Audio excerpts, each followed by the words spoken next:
దేవుడు చెప్తున్నాడు, నువ్వే నిర్ణయించుకో.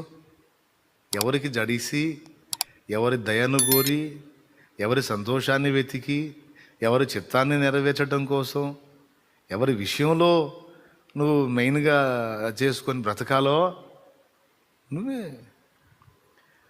ఒకసారి నువ్వు అలా నిర్ణయించుకున్న తర్వాత ఎప్పటికీ ఆ నిర్ణయం నుంచి బయటికి రావద్దు, ఆకర్షణలకు లొంగొద్దు. హల్లెలూయా. ఆయన కొంతమంది ఆడపిల్లలు నాకు కలుస్తారు,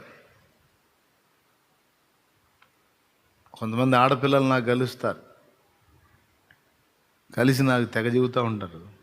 అసలు నాకు మాట ఇచ్చాడన్నా, నన్ను చేసుకుంటానని మాట ఇచ్చాడన్నా.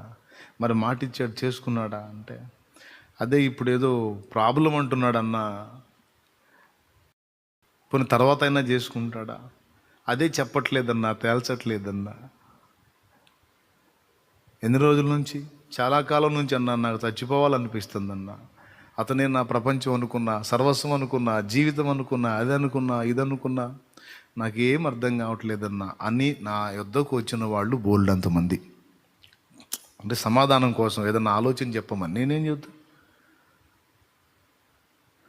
చెబుతా. నేను ఒక పాట రాసుకున్న ఈ విషయంలో. ఇర్మియాను కూడా ఒక పాట రాశాడు. అంతే. ఇప్పుడు అవతల వాడు కాస్త పొగిడి 4 మాటలు మాట్లాడంగానే బెండ్ అయిపోయి ఇక అతనే ప్రపంచకం, అతనే జీవితం, అతడే సర్వస్వం అన్నట్టు సమస్తం.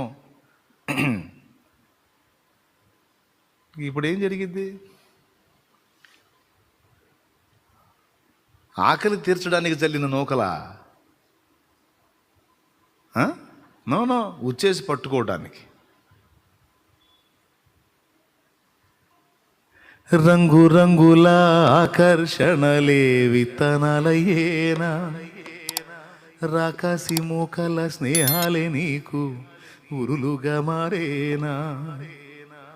ఆకలి తీర్చగా చల్లిన నూకలు కావే చెల్లెమ్మా, ఆశతో నీవు వెళ్ళి వాలితే ఉరులే చెరలమ్మా.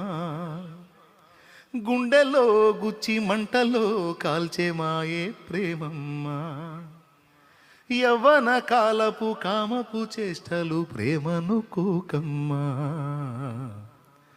కళ్ళ ఎరుగని తెల్ల పావురమపై పైకెగిరావా, కఠినమైన ఈ లోకపు పోకడ కానక ఉన్నావా. కళ్ళ ఎరుగని తెల్ల పావురమపై పైకెగిరావా, కఠినమైన ఈ లోకపు పోకడ కానక ఉన్నావా. పాడుకోండి, మీరే పాడుకోండి. ఓ పావురమా,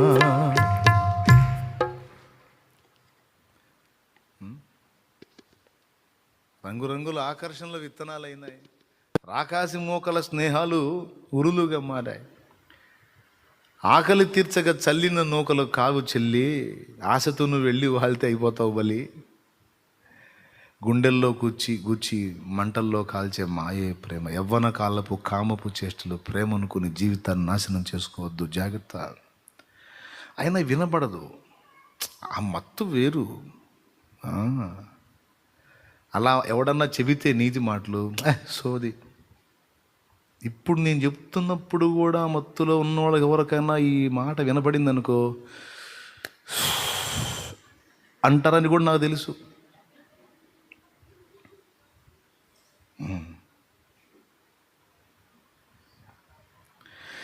నిన్ను చూడక ఉండలేననే మాటలు విన్నావా, నీవు లేకపోతే బ్రతుకలేననే రాతలు చదివావా.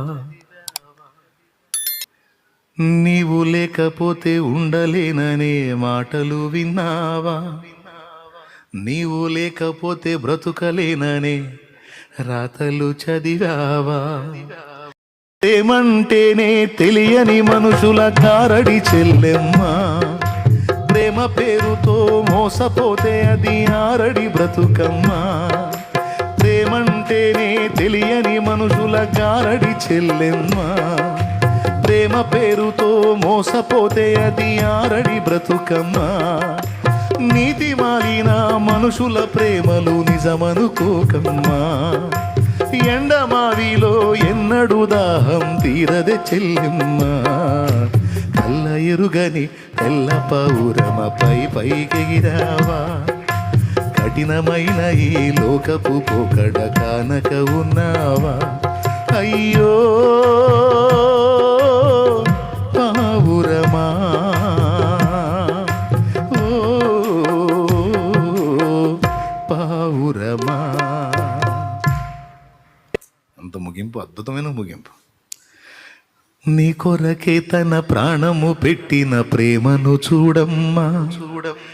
నీవు లేకపోతే బ్రతుకలేని ఆ ప్రేమే నిజమమ్మా. అందరూ నిన్ను మరచిన గాని మరువని స్నేహితుడే, కొందరిలాగా మధ్యలో నిన్ను విడువని ప్రేమికుడే. రక్తము పోసి ప్రేమ లేఖ నీకు రాసిన నీ ప్రియుడే. రక్షణనిచ్చి రాణిగా చేసే యేసురాజుగనుడే, యేసురాజుగనుడే. అందుకే ఆయనకి వెళ్ళి చూడమ్మా, ఆయన ప్రేమ నిజమమ్మా, ఇంకన్నీ గ్యాంబ్లింగ్ అన్నమ్మా, డెప్త్లోకి వెళ్ళవాకమ్మా, ముఖం పగిలిద్ది అని ఆయన ఆయన ఆయన ప్రేమతో ఆయన చెప్పాడు. పాట రాసిన నిర్మి అన్న. పిల్లరా, ఎందుకు ఈ మాటలు చెప్తున్నా అంటే, ఎందుకు చదవాలి? ఒంటరిగా వచ్చాం, వెళ్ళేటప్పుడు ఒంటరిగా వెళ్తాం. మధ్యలో ఏర్పడ్డ బంధాలు మధ్యలో ఖచ్చితంగా తెంచుకొని వెళ్ళాలి. ఈ తాత్కాలిక అనుబంధానికి జీవిత సర్వస్వం దాసత్వం చేసి దేవుణ్ణి కూడా పక్కన పెట్టేంత మూర్ఖత్వం ఎందుకు? ఆయనే. ఓ విశ్వాసి, ఓ దేవుని బిడ్డ, ఆయనే నీకు ముఖ్యం. సేవకుడా, సేవకురాలా, దైవజనుడా, దైవజనురాలా, ఆయనే నీకు మెయిన్. పరిచర్య చేస్తున్న పరిచారకుడా, పరిచారకురాలా, దేవుడే నీకు మెయిన్. మనుషులు నిన్ను పొగిడితే పొగడ్తను ఫిక్స్ అయిపోవాకు. మనుషులు నిన్ను అవమానిస్తే అవమానాన్ని ఫిక్స్ అయిపోవాకు. ఇవన్నీ తాత్కాలికమే. ఒకవేళ మనుషులు నిన్ను అవమానంగా మాట్లాడితే అవమానాలు తాత్కాలికమే, అవి లెక్కలోవి కాదు. పొగిడినా పొగడ్తలు లెక్కలోవి కావు.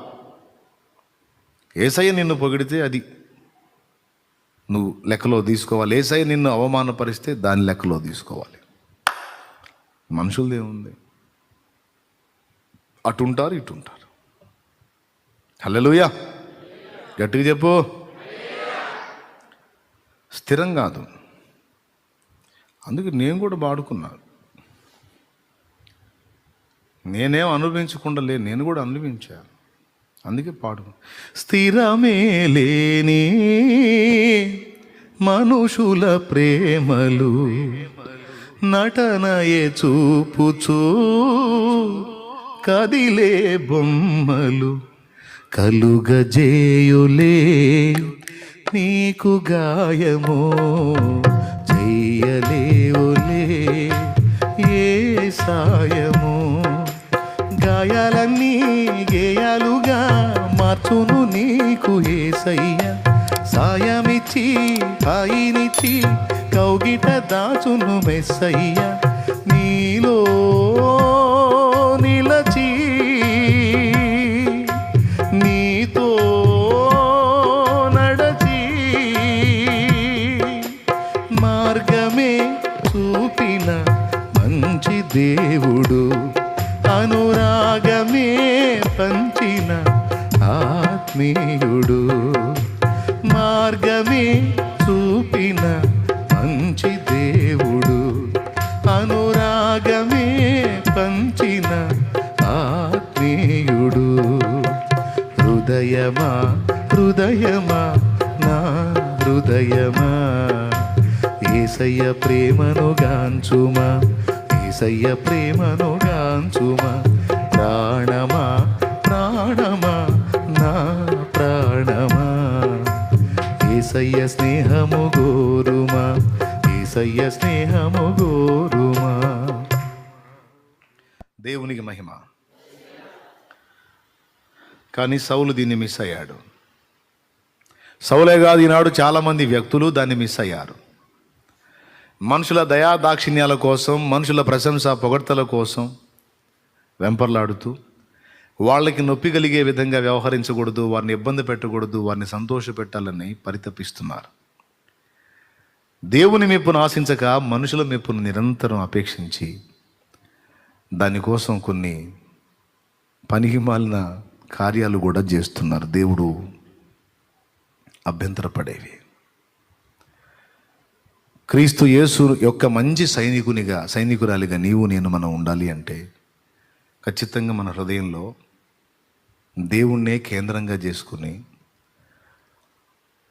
ఆయనకు జడవాలి. ఎందుకంటే నన్ను అడుగుము, జనములను నీకు స్వాస్థ్యముగాను భూమిని దిగంతముల వరకు నీకు సొత్తుగాను అనుగ్రహిస్తానన్నాడు. ఈరోజు కొద్దిమంది మనుషులు కాదు, అనేక మంది మనుషులను మనకు అప్పగించేవాడు దేవుడు. మనుషులు తెచ్చి దేవుణ్ణి మనకి ఇవ్వలేరు. మనుషులు తెచ్చి దేవుణ్ణి మనకి ఇవ్వలేరు. కానీ దేవుడు మనుషుల్ని మనకు అప్పగించగలుగుతాడు. ఓకే? కాబట్టి జనులకు జడిసి అనే మాట ఎందుకు వచ్చింది? శత్రువు చేసినటువంటి మోసంలో చిక్కిపోయాడు బిడ్డ. ఆ బిడ్డే కాదు, ఇప్పుడు మనందరం కూడా చిక్కే అవకాశం ఉంది. అందుకే దేవుడు హెచ్చరిక చేస్తున్నాడు, జాగ్రత్త. ఇందును గూర్చి జనులు ఏమనుకుంటారో అని నువ్వు అనుకోవద్దు. నేనేమనుకుంటానో అనేది ఒక్కటే చూడు, దాన్ని బట్టి నువ్వు ప్రయాణం చేయి. సర్వలోకం ఏకమై నీ మీద ధ్వజమెత్తిన నీవు నా వైపు చూసి సాగిపో ముందుకి. నా చిత్తాన్ని గుర్తుపట్టు, సాగిపో ముందుకి. సర్వ ప్రపంచం ఏకమై నీకు ఎదురు నిలిచిన నేను నీ పక్షాన ఉంటా. నేను నీ పక్షాన ఉంటే విశ్వం నీ పక్షాన ఉన్నట్టే.